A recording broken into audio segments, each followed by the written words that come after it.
Posisi modal inti Bank Amar saat ini berada di 2 triliun rupiah. Namun secara kecukupan modal sebenarnya kita ini sangat kuat karena saat ini posisi CAR kita ada di 50%. Dan sesuai yang Mbak Nika sampaikan bahwa memang tenggat waktu tinggal 2 bulan sampai akhir tahun, kita pun saat ini sedang berproses untuk memenuhi ketentuan OJK tentang modal inti minimum menjadi 3 triliun. Dan kami percaya, kami confidence bahwa sebelum akhir tahun proses right issue kami akan selesai dan modal inti bank akan menjadi 3 triliun rupiah. Baik, artinya aksi yang akan segera dilakukannya adalah rights issue kembali begitu ya? Ya. Targetnya seperti apa untuk rights issue ini? Jadi target kita right issue ini adalah kita akan raise funds dari market sekitar 1 triliun sehingga menjadi 3 triliun dan targetnya di kuartal 4 ini kita akan menyelesaikan proses tersebut. Baik, rights issue-nya sendiri akan dilaksanakan kapan untuk Bank Amar? Mungkin di akhir tahun, mendekati akhir tahun, di November atau Desember ini. Baik, sejauh ini apakah sudah ada investor yang kira-kira potensial? Oke, saat ini strategi yang kita lakukan adalah juga kita mendapat dukungan penuh dari pemegang saham utama kita, yaitu Tolaram Group. Dan dari Tolaram Group ini bersedia menjadi standby buyer dari rights issue kita ini. Mungkin itu salah satu strategi yang bisa saya sampaikan. Baik, seperti apa dampaknya peningkatan modal ke depan terhadap postur rasio keuangan perseroan di Bank Amar? Oke, seperti saya sampaikan sebelumnya bahwa rasio CAR Bank Amar tadi sudah 50%. Dan dengan adanya right issue ini sebenarnya itu akan semakin mempertebal lagi CAR kita. Bahkan bisa mencapai 80% menurut proyeksi kita. Dan rasio CAR yang sangat tinggi ini sebenarnya memberikan ruang dan fleksibilitas bagi Bank Amar untuk terus bertumbuh. Kalau kita lihat neraca kita mungkin saat ini Bank Amar berada di 5 triliun rupiah total aset kita. Dan dengan adanya CAR yang tebal ini sebenarnya memberikan ruang bagi kami untuk terus berekspansi dan bisa menaikkan total aset kita sampai 5 kali lipat. Atau sebenarnya diproyeksikan bisa mencapai 25 triliun rupiah secara total aset kita.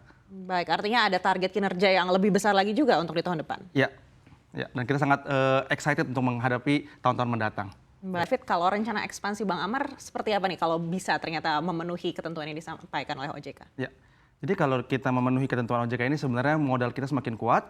Dengan permodalan yang kuat ini sebenarnya kita tetap berfokus pada main utama kita itu digital. Jadi kita akan terus mengembangkan inovasi dan mengembangkan berfokus pada teknologi terutama pada 2 flagship produk kita yaitu Tunaiku, digital lending platform kita, di mana kita bisa memberikan pinjaman secara cepat dan juga dari sisi liability side kita yaitu Senyumku, yaitu mobile only intelligent bank atau mungkin dikenal sebagai digital banking app kita.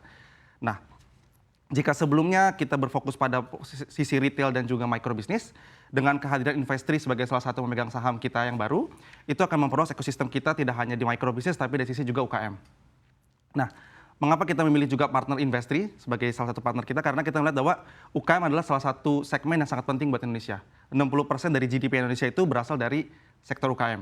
Tapi unfortunately hanya tidak sampai 20% pembiayaan kredit yang disalurkan di Indonesia ini mengarah kepada sektor UKM. Oleh karena itu dengan melihat modal yang kuat, dengan modal yang kita miliki, teknologi yang kami miliki dan juga keberhasilan dari Tunaiku melayani sektor bisnis mikro, kami percaya bahwa kami bisa melayani pelaku-pelaku usaha di sektor UKM ini.